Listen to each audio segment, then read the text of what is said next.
வணக்கம். வணக்கம். நீங்கள் இணைந்திருப்பது நாட்டின் முதற்தர செய்தி வழங்குனர் நியூஸ் ஃபர்ஸ்டின் பிரதான செய்திகளோடு. விரிவான செய்திகளுக்கு முன்னதாக முதலில் தலைப்புச் செய்திகள். பாராளுமன்றத்தில் ஏற்பட்ட அமைதியின்மையினால் சபை நடவடிக்கைகள் 21ஆம் தேதி வரை ஒத்திவைப்பு. தமிழ் மக்களுக்கு நீதி கிடைக்க வேண்டுமெனில் சர்வதேச தீர்ப்பாயம் அமைக்கப்பட வேண்டும். தமிழ் சிவில் சமூக அமைப்புகள் வலியுறுத்தியுள்ளன. அரசாங்கத்தையும் முப்படைகளையும் பாதுகாக்கும் விதத்தில் செயற்படும் தமிழ் தேசிய கூட்டமைப்பின் ஊடக பேச்சாளர் எம். ஏ. சுமந்திரன் காணாமலாக்கப்பட்டோரின் போராட்டத்தை கொச்சைப்படுத்தியுள்ளதாக கூட்டமைப்பின் முன்னாள் ஊடக பேச்சாளர் சுரேஷ் பிரேமச்சந்திரன் குற்றச்சாட்டு. யாழ் மற்றும் மன்னாரில் தடுத்து வைக்கப்பட்டிருந்த இந்திய மீனவர்கள் 77 பேர் விடுவிக்கப்பட்டுள்ளனர்.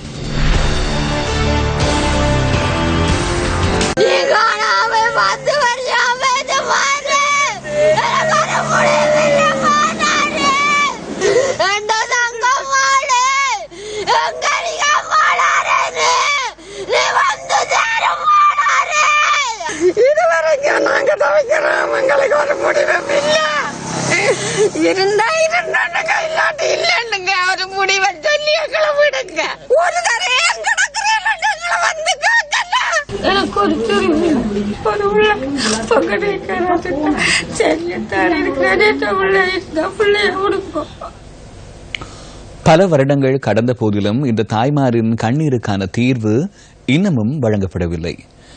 எதிர்பார்ப்புகள் காணல் நீராக போராட்டம் ஒன்றே தீர்வை பெற்றுத்தரும் என்ற எண்ணத்துடன் தொடர்கிறது காணாமல் ஆக்கப்பட்டோரின் தாய்மாரின் போராட்டம்.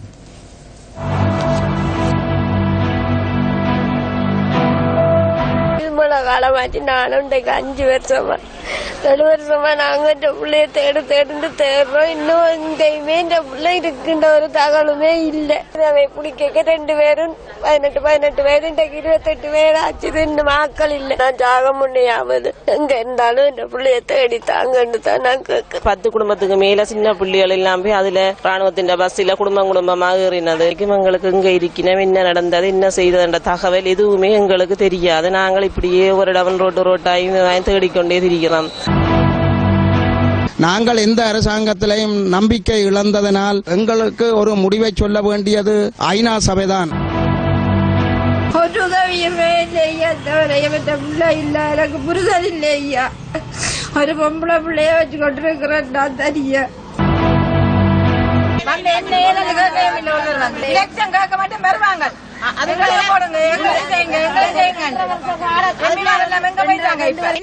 பிரதம மந்திரி சொல்லி வர எங்கட பிள்ளைல காணாம போயிட்டாங்க, செத்துட்டாங்க, இறந்துட்டாங்க எப்படி சொல்லுவாங்க? அவரா கொண்டவர் எங்கட பிள்ளையில. அவங்க என்ன நினைச்சிட்டு இருக்கிறாங்க? வெளிநாட்டுக்கு எந்த பிள்ளை அனுப்புனா அந்த பிள்ளையோட பெயர் பட்டியல அனுப்ப உடனடியாக எங்கட பிள்ளைகளுக்கான முடிவுகளுக்கு பதில் சொல்ல முடியாவிட்டால் எவருமே எங்களை சந்திக்க இயலாது. செருப்படியால கூட நாங்க கொடுக்க தயாரான சூழல்ல இருக்கிறோம். சத்திகாராக்களை விட ஒருவருமே எங்கள்கிட்ட என்ன விடணும்னு கேட்கல. எங்கள்கிட்ட எங்களுக்கு என்ன முடிவுன்னு சொல்லுங்க. சத்தி டிவிக்கிறாங்களும் அவங்களுக்கு வேலை இல்லையா எங்களை பார்த்துட்டு போறதுக்கு? ஒருவன் கூடிய பார்க்கலையா, ஒரு டிஎஸ் கூடி பார்க்கல, ஒரு சம்பந்தரும் பார்க்கல.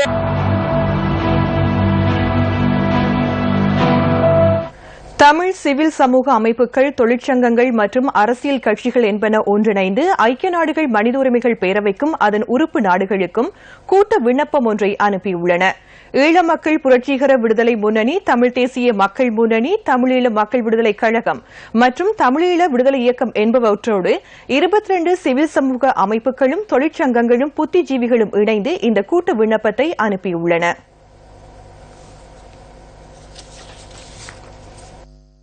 இலங்கை அரசு உண்மையை கண்டறிதலை முன்னிறுத்தி குற்றவியல் நீதியை அல்லது நீதியை புறந்தள்ள முயற்சிப்பது தொடர்பில் மிகுந்த கரிசனை கொண்டுள்ளதாக தமிழ் சிவில் சமூக அமைப்புகள், தொழிற்சங்கங்கள், அரசியல் கட்சிகளின் கூட்டு விண்ணப்பத்தில் தெரிவிக்கப்பட்டுள்ளது.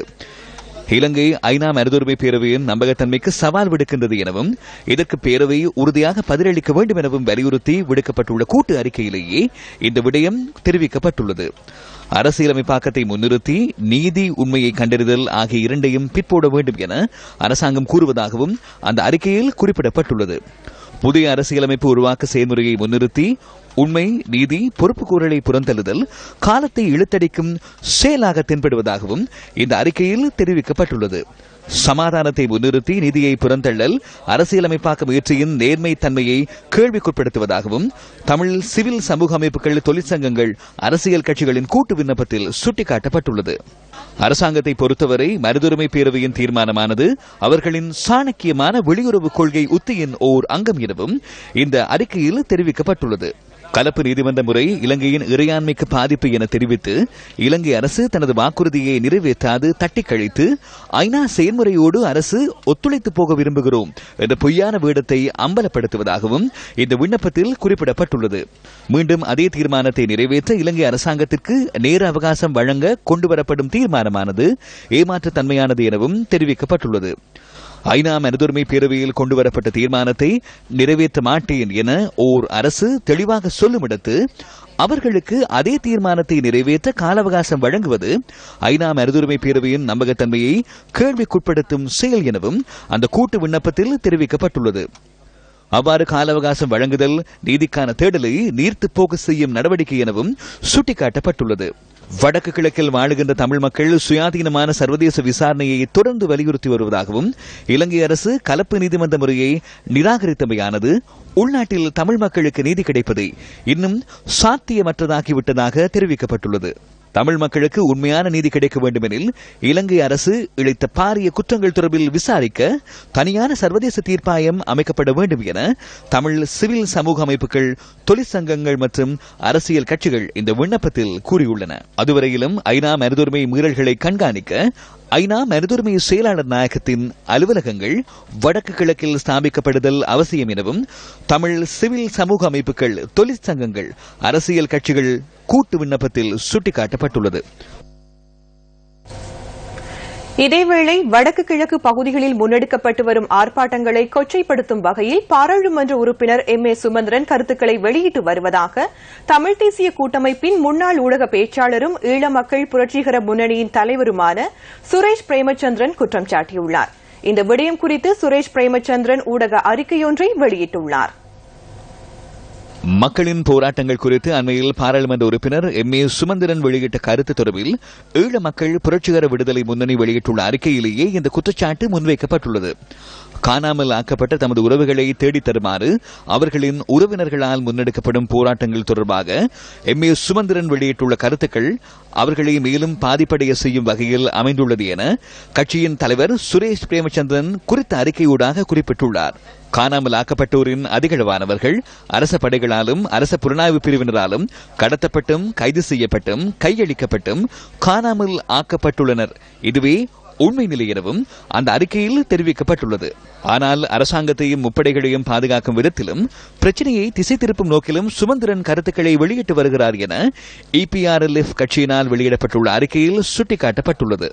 புதிய அரசியல் சாசனம், ஐநா மனிதுரிமைகள் பேரவையில் இலங்கை பிரச்சினை தொடர்பாகவும் தமிழ் தேசிய கூட்டமைப்புக்குள் தமிழரசு கட்சியை சேர்ந்த சுமந்திரனும் சம்பந்தனும் தான் தோன்றித்தனமான முடிவுகளை எடுத்து செயற்பட்டு வருவதாகவும் அந்த அறிக்கையில் தெரிவிக்கப்பட்டுள்ளது.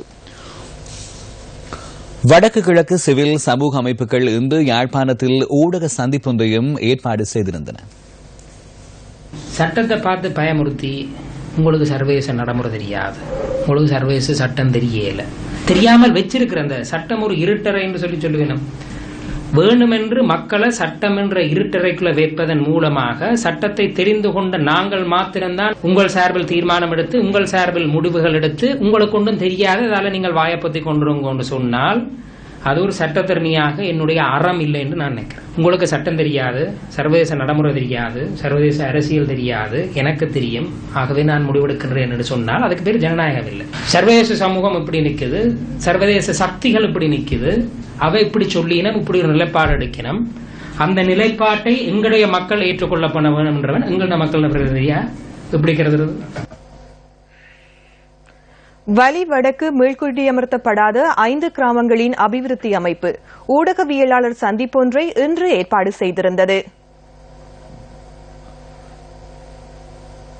காங்கேசந்துறை, மயிலட்டி, பலாலி, ஊரணி, தயிர் இந்த 5 கிராமங்களும் தான் முற்று முழுதாக பாதிக்கப்பட்டிருக்கு. பேரளவில் காங்கேசந்துறை, ஊரணி, தையட்டி விடுபட்டாலும் அங்கு மக்கள் குடியிருப்பதற்கு எஞ்சிய 100% வீதமான வீடுகள் இன்னும் விடுபடாமல் அவர்களுடைய கையிலே, ராணுவத்துடைய போலீசாருடைய கையில தான் இருக்கிறது. ஹார்பர் எக்ஸ்டென்ஷனுக்கோ ஏர்போர்ட் எக்ஸ்டென்ஷனுக்கோ நாங்கள் எதிரானவர்கள் அல்ல. மக்களுடைய குடியிருப்பை பாதுகாத்து அவர்களுக்கு இடைஞ்சல் இல்லாமல் நீங்கள் அதை செய்யலாம். மற்றது இந்த 5 கிராமத்து மக்களும் 27 வருடங்களாக துன்பப்பட்டுட்டார். 6000 குடும்பத்துக்கு மேல் தங்களுடைய காணிகளை பார்க்கவும் இல்லை. இது ஒரு பெரிய பரிதாபகரமான நிலை. 1 மாத கால அவகாசம் தாரோம். அதுக்கு பிறகு நாங்கள் ஏதாவது சாத்தியமான முறையில் தான் நாங்கள் போராட வேண்டிய நிலைமை. இப்போ தற்சமயம் கோப்பா பிளவு அந்த பகுதியில் மக்கள் போராடி அங்கே வெற்றியை அடைந்த மாதிரி நாங்களும் தொடர் உண்ணாவிரத போராட்டங்கள் நடத்த வேண்டிய நிலைக்கு நாங்கள் தள்ளப்படுவோம். பாராளுமன்றத்தில் ஏற்பட்ட அமளி துமளி காரணமாக பாராளுமன்ற நடவடிக்கைகள் எதிர்வரும் 21ஆம் தேதி வரை ஒத்திவைக்கப்பட்டுள்ளது. இதேவேளை ஸ்ரீலங்கன் விமான நிறுவனத்தின் விமான கொடுக்கல் வாங்கல் ரத்து செய்யப்பட்டமை தொடர்பில் ஐக்கிய மக்கள் சுதந்திர கூட்டமைப்பின் பாராளுமன்ற உறுப்பினர் மஹிந்தானந்த அழுத்கமகே பாராளுமன்றத்தில் இன்று கேள்வி எழுப்பினார். அமைச்சர், உங்களிடம் ஒரு கேள்வியை கேட்கிறேன். நட்டமில்லை என கூறுகின்றீர்கள். எனினும் அண்மையில் அமைச்சரவையில் கருத்தொன்றை கூறியிருந்தீர்கள். அலரி மாளிகைக்கு உங்களை வரவழைத்து பிரதமரும் உங்களை குறை கூறியிருந்தார். அது வேறு விடயம். புதிய அரசாங்கம் ஆட்சி அமைத்ததன் பின்னர் 2015ஆம் ஆண்டு ஜனவரி மாதம் 15ஆம் தேதி இந்த 3 விமானங்களையும் ரத்து செய்வதற்கு அமைச்சரவை தீர்மானித்தது. அமைச்சரவை இந்த தீர்மானத்தை எடுத்த பின்னர் உங்களின் அமைச்சுக்கு ஆலோசனை ஒன்றை வழங்குகிறது. ரத்து செய்வதற்காக ஏர்கெஃப் நிறுவனம் $97 மில்லியன் கோருகிறது எனவும் அது தொடர்பில் விவாதியுங்கள் எனவும் அமைச்சரவை கூறியது. இதுவே உங்களுக்கு வழங்கிய அனுமதி. வேறு எந்த ஒரு அனுமதியும் வழங்கவில்லை. நிதி வழங்குவதற்கு அனுமதி வழங்கவில்லை. ரத்து செய்ய அனுமதி வழங்கப்பட்டது. எனினும் அது தொடர்பில் விவாதிக்குமாறு கூறப்பட்டது. ஏர்கெஃப் நிறுவனத்துடன் கலந்துரையாடுவதற்கு அமைச்சரவை அனுமதி வழங்கிய நிலையில் விடயத்துக்கு பொறுப்பான அமைச்சர் என்ற ரீதியில் உங்களுக்கு அறிவிக்காது, அமைச்சின் செயலாளருக்கு அறிவிக்காது, அமைச்சின் செயலாளரினால் நியமிக்கப்பட்ட பிரதிநிதிகளை இணைத்துக் கொள்ளாது, செயலாளரினால் 3 கடிதங்கள் அனுப்பப்பட்ட போதிலும் அதனையும் பொருட்படுத்தாது, அமைச்சரவையின் அனுமதியின்றி சட்டமா அதிபரின் கையொப்பத்தை பெறாது ஸ்ரீலங்கன் விமான சேவை நிறுவனம் இவ்வாறான உடன்படிக்கை ஒன்றை கைச்சாத்திட்டுள்ளது. நீங்கள் ஐக்கிய தேசிய கட்சியின் பொதுச் செயலாளர். குறைந்தபட்சம் விடயத்திற்கு பொறுப்பான அமைச்சருக்கேனும் அறிவுறுத்தாமல் இந்த கொடுக்கல் வாங்கலின் போது உங்களை பொருட்படுத்தவில்லை. உங்களின் நிறுவனம் ஒன்று எந்தவொரு செயற்பாடுகளையும் முன்னெடுக்காது ஸ்ரீலங்கன் விமான நிலையம் ஏர்கெஃப் நிறுவனத்துடன் உடன்படிக்கை கைச்சாத்திட்டு 2 தவணைகளையும் செலுத்திய பின்னரே உங்களுக்கு இதனை அறிவித்தது. நீங்கள் அதனை ஏற்றுக்கொள்ளுகிறீர்களா? அலரி மாளிகைக்கு வரவழைத்து திட்டியதாக கூறினீர்கள். கடந்த ஆட்சிக் காலத்தில் முன்னாள் ஜனாதிபதியின் ஆட்சிக் காலத்தில் அலரி மாளிகைக்கு வரவழைத்து தாக்கியமை தொடர்பில் நாம் அறிவோம். நீங்கள் அச்சத்துடனேயே சென்றீர்கள். எனினும் எவ்வித அச்சமும் இன்றி எமது பிரதமருடன் எமக்கு எந்த ஒரு விடயத்தையும் பேசக்கூடிய சூழல் உள்ளது. அதனால் எவ்வித அழுத்தமும் மீது பிரயோகிக்கப்படவில்லை. அதனை நான் தெளிவாக கூறுகிறேன். எவ்வித அழுத்தங்களையும் பிரயோகிக்காதே அவர் செயற்பட்டார். அதனை ரத்து செய்வதை தவிர வேறு வழி இருக்கவில்லை. விடயத்துக்கு பொறுப்பான அமைச்சருக்கு உரிய மரியாதையை வழங்காத எடுத்துக்காட்டு மஹிந்த ராஜபக்ச காலத்தில் இருந்தே ஆரம்பிக்கப்பட்டது. அமைச்சரவை அனுமதியின்றி மஹிந்த ராஜபக்ச இந்த விமானங்களை கொள்வனவு செய்கிறார். விடயத்துக்கு பொறுப்பான அமைச்சர் மற்றும் பிரதி அமைச்சருக்கு தெரியாமலே அந்த கொள்வனவு அன்று இடம்பெற்றது. அதனால் ஒரு தவறை சரி என கூற முடியாது. பிரச்சனை ஒன்று இருந்தது என்று நானும் கூறுகிறேன். அதன் நடைமுறையை விடயத்துக்கு பொறுப்பான அமைச்சர் என்ற ரீதியில் எனக்கு அறிவித்திருக்கவில்லை. மத்திய வங்கியின் முன்னாள் ஆளுநர் அர்ஜுன் மகேந்திரன் மத்திய வங்கியின் முறைகள் விநியோகம் குறித்து விசாரணை செய்யும் ஜனாதிபதி ஆணைக்குழு முன்னிலையில் இன்று சாட்சியம் அளித்தார். சர்ச்சைக்குரிய முறைகள் விநியோகம் தொடர்பில் விசாரணை செய்யும் ஜனாதிபதி ஆணைக்குழுவிற்கு உதவி புரியும் வகையில் விசாரணை அதிகாரிகளிடம் வாக்குமூலம் பதிவு செய்வதற்கு முன்னாள் ஆளுநர் இவ்வாறு வருகை தந்தார். 2 சட்டத்தரணிகளுடன் அவர் இன்று காலை 9:20க்கு வருகை தந்திருந்தார். நண்பகல் வரை 3 மணித்தியாலங்கள் முன்னாள் ஆளுநரிடம் வாக்குமூலம் பதிவு செய்யப்பட்டுள்ளது. அதனைத் தொடர்ந்து பகலுணவுக்காக சாட்சிகளை பதியும் நடவடிக்கைகள் தற்காலிகமாக இடைநிறுத்தப்பட்டதுடன் சாட்சி பதிவுகள் பிற்பகல் மீண்டும் ஆரம்பிக்கப்பட்டன. வடமாகாண வேலையற்ற பட்டதாரிகளுக்கும் பிரதமர் ரணில் விக்ரமசிங்கவுக்கும் இடையிலான கலந்துரையாடல் ஒன்று கொழும்பில் இன்று நடைபெற்றது.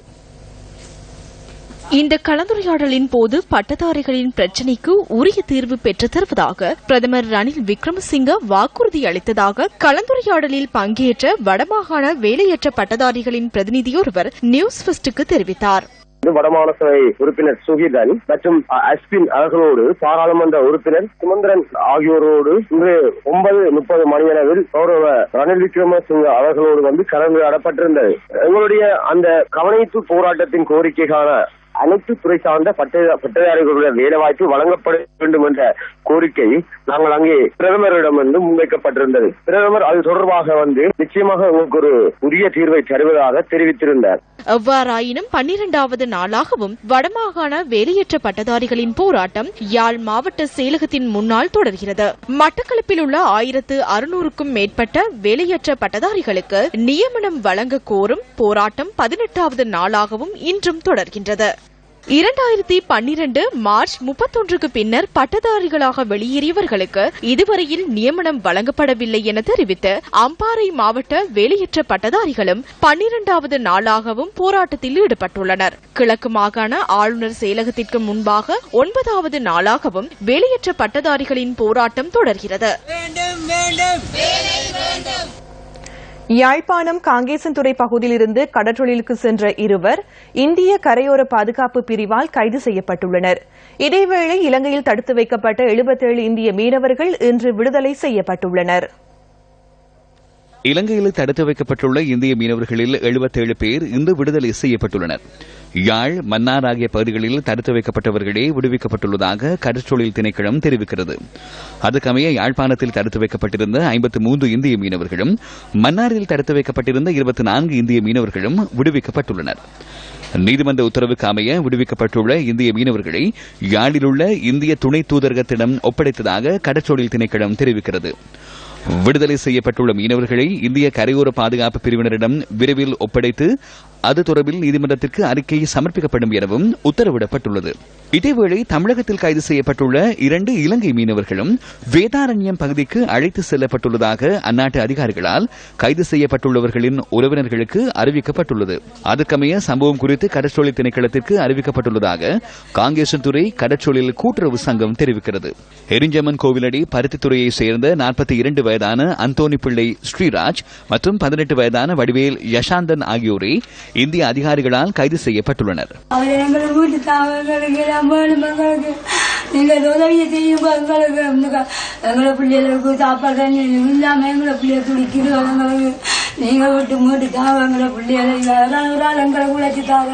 ஏதாவது பிள்ளைகள் இல்லை இல்லாம பொம்பளை பிள்ளைகள் சின்ன பிள்ளைகள் எங்களுக்கு. தமிழக மீனவர் மீது இலங்கை கடற்பரப்புக்குள் துப்பாக்கி சூடு நடத்தப்பட்டதாக தெரிவிக்கப்படும் சம்பவம் இடம்பெற்ற இடம் குறித்து சரியான தகவல்களை வழங்குமாறு இந்தியாவிடம் கோரிக்கை விடுக்கப்பட்டுள்ளதாக கடற்படை தெரிவிக்கிறது. இந்திய கரையோர பாதுகாப்பு பிரிவினருடன் GPS தொழில்நுட்ப பதவிகளை வழங்குமாறு கோரப்பட்டுள்ளதாக கடற்படை தளபதி வைஸ் அட்மிரல் ரவீந்திர விஜயகுணவர்தன குறிப்பிட்டுள்ளார். விசாரணைகளுக்கு நியமிக்கப்பட்டுள்ள குழு தற்போது சாட்சியங்களை பதிவு செய்து வருவதாகவும் கடற்படை தளபதி சுட்டிக்காட்டியுள்ளார். இதேவேளை தமிழக மீனவர்கள் மீது துப்பாக்கி பிரயோகம் நடத்தப்பட்டதாக கூறப்படும் சம்பவம் தொடர்பில் பாதுகாப்பு அமைச்சினால் நியமிக்கப்பட்ட விசேட குழுவினூடாக விசாரணைகள் முன்னெடுக்கப்பட்டு வருகின்றன. இலங்கை கடற்பரப்புக்குள் கடந்த 6ஆம் தேதி நடத்தப்பட்டதாக கூறப்படும் துப்பாக்கி பிரயோகத்தில் தமிழக மீனவர் ஒருவர் உயிரிழந்துள்ளதோடு மற்றொருவர் காயமடைந்துள்ளார். எவ்வாறாயினும் இந்திய மீனவர்கள் சிலரை இலக்கு வைத்து துப்பாக்கி பிரயோகம் நடத்தப்பட்டதாக முன்வைக்கப்பட்டுள்ள குற்றச்சாட்டினை இலங்கை கடற்படை முற்றாக நிராகரித்துள்ளது. இலங்கை கடற்படையினரின் துப்பாக்கி சூட்டில் உயிரிழந்ததாக கூறப்படும் மீனவரின் உடலை வாங்க மறுத்து தங்கச்சி மடத்தில் நடைபெற்ற போராட்டத்தில் மீனவர்கள் மெழுகுவர்த்தி ஏந்தி பிரிட்ஜோவுக்கு அஞ்சலி செலுத்தினர். ராமேஸ்வரம் அரசு வைத்தியசாலையில் இடம்பெற்ற பிரேத பரிசோதனைகளின் பின்னரும் அவரின் சடலத்தை வாங்குவதற்கு உறவினர்கள் தொடர்ச்சியாக மறுப்பு தெரிவித்து வருகின்றனர். அதற்கமைய உயிரிழந்த மீனவரின் சடலம் ராமேஸ்வரம் வைத்தியசாலையில் வைக்கப்பட்டுள்ளதுடன் வைத்தியசாலைக்கு பலத்த போலீஸ் பாதுகாப்பு வழங்கப்பட்டுள்ளதாகவும் தி ஹிந்து செய்தி வெளியிட்டுள்ளது. மன்னார் உப்புக்குளத்தில் காணி மற்றும் வீட்டுத் திட்டம் வழங்குவதில் முறைகேடு இடம்பெறுவதாக மக்கள் அங்கலாய்க்கின்றனர். மன்னார் உப்புக்குளம் கோந்தைப்பட்டி பகுதியைச் சேர்ந்த மக்கள் இன்று காலை மன்னார் பிரதேச செயலகத்திற்கு காணி பங்கீடு தொடர்பில் அறிந்து கொள்வதற்காக சென்றிருந்தனர். பிரதேச செயலாளரின் அழைப்பின் பேரிலேயே அங்கு சென்றதாகவும், எனினும் காணி பங்கீடு தொடர்பான கூட்டம் எதுவும் இன்று நடைபெறவில்லை எனவும் குறிப்பிட்டனர். கோந்தைப்பட்டி பகுதியில் வெளிநாட்டு நிதி உதவியில் நிர்மாணிக்கப்பட்ட சுமார் 105 வீடுகளை பகிர்ந்தளிப்பதில் பாரிய முறைகேடுகள் இடம்பெறுவதாக இந்த பகுதி மக்கள் குற்றம் சுமத்துகின்றனர். நான் இந்தியாவில இருந்து 27 வருஷத்துக்கு அப்புறம் வந்திருக்கிறேன். மினிஸ்டரை பார்த்த நேரம் அவர் சொன்னாரு எனக்கு வீடு கொடுக்க சொல்லி, முதலாவது இந்தியாவில இருந்து வந்தவங்களுக்கு முதல் உரிமை கொடுங்கன்னு சொல்லிட்டு போனாரு. ஆனா எல்லாருக்கும் வீடு கொடுத்தாங்க. நான் போய் நின்ற நேரம் எனக்கு வீடு தர இல்லை. அரசகாணிகள் தற்போது கண்துடைப்புக்காக சில அரசியல்வாதியின் பின்னால் உள்ளவர்களுக்கும் வசதி படைத்தவர்களுக்கும் கோடீஸ்வரர்களுக்கும் இன்று பகிர்ந்தளிக்கப்பட்டிருக்கு. இந்த அமைச்சரினால் கொண்டு வரப்பட்ட வீட்டு திட்டங்களும் அவ்வாறானவர்களுக்கு, அதாவது கோடீஸ்வரர்களுக்கும் வசதி படைத்தவர்களுக்கும் இன்று அந்த வீடுகள் அவர்கள் குடியிருப்புக்காக வழங்கப்பட்டு அந்த காணிகள் இன்று இந்த ஏழை மக்களுக்கு இல்லாமலாக்கப்பட்டிருக்கின்றன. பல காணி கச்சேரிகள் நடைபெறுகிற இந்த மக்களை ஏமாற்றிக் கொண்டாலும் குறிப்பிட்ட சிலரின் அவர்களின் விருப்புக்கு உட்பட்ட மக்களுக்கு வீடுகளை வழங்கிக் கொண்டு அவர்களுக்கான துறப்பை கொடுத்து கொண்டே காணி கச்சேரி வச்சு இல்லாதவங்களுக்கு ஒழுங்கா கொடுக்கணும். சாதா சொல்றான் டிஎஸ் சாதாத்துக்கு வேலை செய்யறாரு, அரசாங்கத்துக்கு வேலை செய்யல. அப்ப டிஎஸ் என்னத்துக்கு வேலை செய்யறாரு? டிஎஸ்க்கு என்ன பதவியை கொடுத்து வச்சிருக்க அவருக்கு? அவர பதவி என்ன? அவர் எங்க பாருங்க, டிஎஸ் தந்த துண்டு சரியா? இது இங்க பாருங்க, எனக்கு களவு போனது, அந்த வீடு களவு போன 7 வருஷம் நம்ம கொட்டில் போட்டு களவு போனதுக்கான போலீஸ் இன்ட்ரி ஜிஎஸ் தந்த கடிதம், ஒரு மினிஸ்டர் தந்த கடிதம், இவ்வளத்தையும் வச்சு காணையிலேன்னு சொல்றாங்க. இது தொடர்பில் நாம் மன்னார் பிரதேச செயலாளரிடம் வினவிய போது எதிர்வரும் 13ஆம் தேதியே காணி பங்கீடு தொடர்பான கூட்டத்திற்கு மக்களை வரவழைத்திருந்ததாக அறிவித்தார். லிந்துலை ஆல்ட்ரீம் தோட்டத்தில் நேற்று முன்தினம் வீசிய கடும் காற்றினால் பாதிக்கப்பட்ட மக்கள் தொடர்ந்தும் இடம்பெயர்ந்துள்ளனர். லிந்துலை ஆல்ட்ரீம் தோட்டத்தில் நேற்று முன்தினம் வீசிய கடும் காற்றினால் 35 குடும்பங்களை சேர்ந்து சுமார் 150 பேர் பாதிக்கப்பட்டிருந்தனர். இவர்களுள் 75 பேர் சிறுவர் பராமரிப்பு நிலையத்திலும் ஏனைய 75 பேர் உறவினர்கள் வீட்டிலும் தங்க வைக்கப்பட்டுள்ளனர். நாங்கள் மண்ணு வீட்டில் இருக்கிறோம். மண்ணு வீட்டெல்லாம் இடிஞ்சு நவந்து ஒழுகி போச்சு, உடஞ்சிருச்சு. நாங்கள் இந்த மண்ணு வீட்டில் தான் இருக்கிறோம். எங்களுக்கு தயவு செய்து எல்லாம் சேர்ந்து எங்களுக்கு இந்த வீடை கட்டி கொடுத்தீங்கன்னா உங்களுக்கு ஒரு நன்றி. தற்காலிகமாக நாங்கள் இதில் வந்து தங்க வச்சுருக்காங்க. எங்களை அகதியில் போட்டதுனால இந்த வீட்டில் வந்து நாங்கள் இந்த சின்ன பிள்ளைகளை வச்சு ஸ்கூலுக்கு அனுப்ப எல்லாமே இந்த வசதி இல்லாமல் இருக்கிறோம். நாங்கள் இன்னைக்கு இக்கட்டான சூழ்நிலையில் எங்களுக்கு எங்கள் வீடுகளை கொஞ்சம் சரி பண்ணி எங்கள் வீட்டுக்கு அனுப்புறது தான் எங்களுக்கு மிக நல்லன்னு நினைக்கிறோம். இதேவேளை பொகமந்தலாவை டின்சின் தோட்டத்தில் நேற்று மாலை வீசிய கடும் காற்றுடனான மழை காரணமாக 24 குடும்பங்களை சேர்ந்த மக்கள் பாதிக்கப்பட்டிருந்தனர். பாதிக்கப்பட்டவர்களுள் 4 குடும்பங்களை சேர்ந்த 13 பேர் தொடர்ந்தும் உறவினர்கள் வீடுகளில் தங்கியுள்ளதாக எமது பிராந்திய செய்தியாளர் குறிப்பிட்டார். கச்சத்தீவு புனித அந்தோனியார் தேவாலய வருடாந்த திருவிழா நாளை கோலாகலமாக ஆரம்பமாக உள்ளது. கச்சத்தீவு புனித அந்தோனியார் தேவாலய வருடாந்த திருவிழா இந்த வருடமும் சிறப்பாக நடைபெறவுள்ளது. நாளை மறுதினம் திருவிழாவின் திருப்பலி ஒப்புக் கொடுக்கப்படும். இம்முறை கச்சத்தீவு திருவிழாவில் சுமார் 10,000 பக்தர்கள் கலந்து கொள்வார்கள் என எதிர்பார்க்கப்படுகின்றது. இந்திய கடற்படை மற்றும் கரையோர பாதுகாப்பு பிரிவினருடன் சர்வதேச கடற்பரப்பு வரை வருகை தரும் பக்தர்களுக்கு பின்னர் இலங்கை கடற்படை பாதுகாப்பு வழங்கவுள்ளது. நாட்டிலிருந்து கச்சத்தீவுக்கு செல்லும் பக்தர்களுக்கு விசேட படகு சேவை ஒன்றும் நடைமுறைப்படுத்தப்பட்டுள்ளது. இலங்கை அதேபோன்று இந்திய மக்களை ஒன்றிணைக்கும் கச்சத்தீவு புனித அந்தோனியார் ஆலயத்தின் வருடாந்த திருவிழா நாளை மறுதினம் விமர்சையாக இடம்பெறவுள்ளது. கச்சத்தீவு புனித அந்தோனியார் ஆலயம் புதிதாக நிர்மாணிக்கப்பட்டு மெருகூட்டப்பட்டதன் பின்னர் நடைபெறும் முதலாவது திருவிழாவாகவும் இது காணப்படுகிறது. இந்த திருவிழாவில் கலந்து கொள்வதற்காக சுமார் 10,000க்கும் மேற்பட்ட பொதுமக்கள் இந்தியா மற்றும் இலங்கையிலிருந்து பங்கேற்கக்கூடும் என வடமாகாணத்திற்கான கடற்படை பிராந்திய கட்டளை தளபதி குறிப்பிட்டிருந்தார். அதேபோன்று இந்த மக்களுக்கான அனைத்து வசதிகளும் செய்து கொடுக்கப்பட்டுள்ளதாகவும், அதாவது சுகாதார தேவைகள், அதேபோன்று அவர்கள் தங்குவதற்கான இடங்கள், கடல் மார்க்கமான போக்குவரத்து வசதிகளும் செய்து கொடுக்கப்பட்டுள்ளதாகவும் கட்டளை தளபதி குறிப்பிட்டிருந்தார். அதேபோன்று நாளை தினம் பேஸ்பர் ஆராதனைகள் இடம்பெற உள்ளன. இந்த ஆராதனைகளில் பல்வேறு மத துறவிகள் பங்கு பெற்றுள்ளதாகவும் அவர் குறிப்பிட்டிருந்தார். நியூஸ் செய்திகளுக்காக கச்சத்தீவு பகுதியிலிருந்து ஜூடி சிகிச்சை. மட்டக்களப்பு ஏறாவூர் புன்னக்குடாவில் அரச காணிகளின் நில அளவீட்டு நடவடிக்கை 3வது நாளாக இன்றும் முன்னெடுக்கப்பட்டது. கடந்த காலங்களில் பிரதேச அரசியல்வாதிகளால் புன்னக்குடாவில் அரசு காணிகள் சிலருக்கு பகிர்ந்தளிக்கப்பட்டதாக தெரிவித்து மக்கள் பெரும் எதிர்ப்பை வெளியிட்டிருந்தனர். அதனையடுத்து போலீசாரினால் ஏறாவூர் சுற்றுலா நீதிமன்றத்தில் வழக்கு பதிவு செய்யப்பட்டது. இதற்கமைய புன்னக்குடாவில் உள்ள அனைத்து அரசு காணிகளையும் அளவீடு செய்து நீதிமன்றத்தில் அறிக்கை சமர்ப்பிக்குமாறு பிறப்பிக்கப்பட்ட உத்தரவின் பிரகாரம் நில அளவை அதிகாரிகள் போலீசாரின் உதவியுடன் காணி அளவீடுகளை மேற்கொண்டு வருகின்றனர்.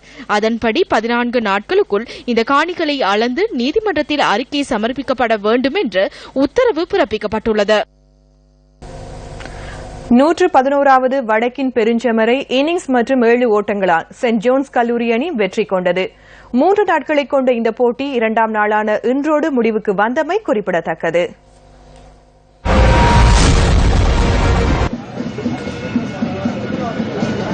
யாழ் மத்திய கல்லூரி மைதானத்தில் நடைபெற்ற இந்த போட்டியில் முதல் இன்னிங்ஸில் யாழ் மத்திய கல்லூரி அணி 164 ஓட்டங்களுக்கு சகல விக்கெட்டுகளை இழந்தது.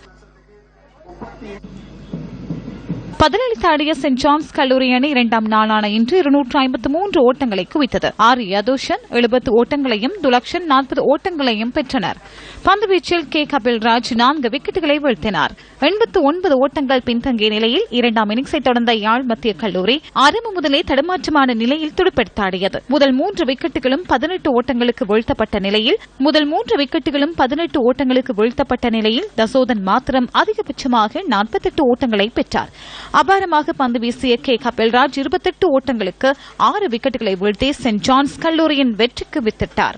இந்த போட்டியை சென்ட் ஜான்ஸ் கல்லூரி இன்னிங்ஸ் மற்றும் 2 ஓட்டங்களால் வெற்றி பெற்று 111வது வடக்கின் பெருஞ்சமரை தன்வசப்படுத்தியது. போட்டியின் சிறந்த துடுப்பாட்ட வீரராக சென்ட் ஜான்ஸ் அணியின் யதுஷன் தெரிவு செய்யப்பட்டதோடு அதிசிறந்த ஆற்றலை வெளிப்படுத்திய கே கபில்ராஜ் போட்டியின் சிறப்பாட்டக்காரராகவும் சிறந்த பந்துவீச்சாளராகவும் தெரிவானார்.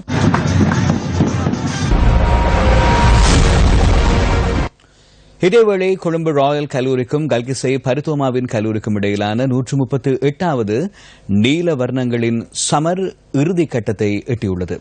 முதல் இன்னிங்ஸுக்காக துடுப்படுத்தாடி வரும் கல்கிச பரிதோமாவின் கல்லூரி இன்றைய 2ஆம் நாள் ஆட்ட நேர முடிவில் 4 விக்கெட்டுகளை இழந்து 255 ஓட்டங்களை பெற்றிருந்தது.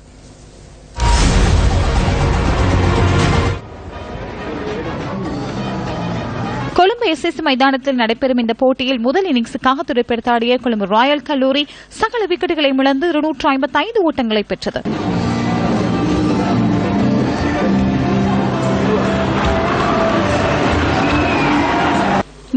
ஓட்டங்களை பெற்றிருந்த நிலையில் இன்றைய 2ஆம் நாள் ஆட்டத்தை தொடர்ந்த கல்கிச தோமஸ் கல்லூரி அணியின் ரவீந்து கொடித்துவாக்கு அபாரமான துடுப்பாட்டத்தை வெளிப்படுத்தி 98 ஓட்டங்களை பெற்றார்.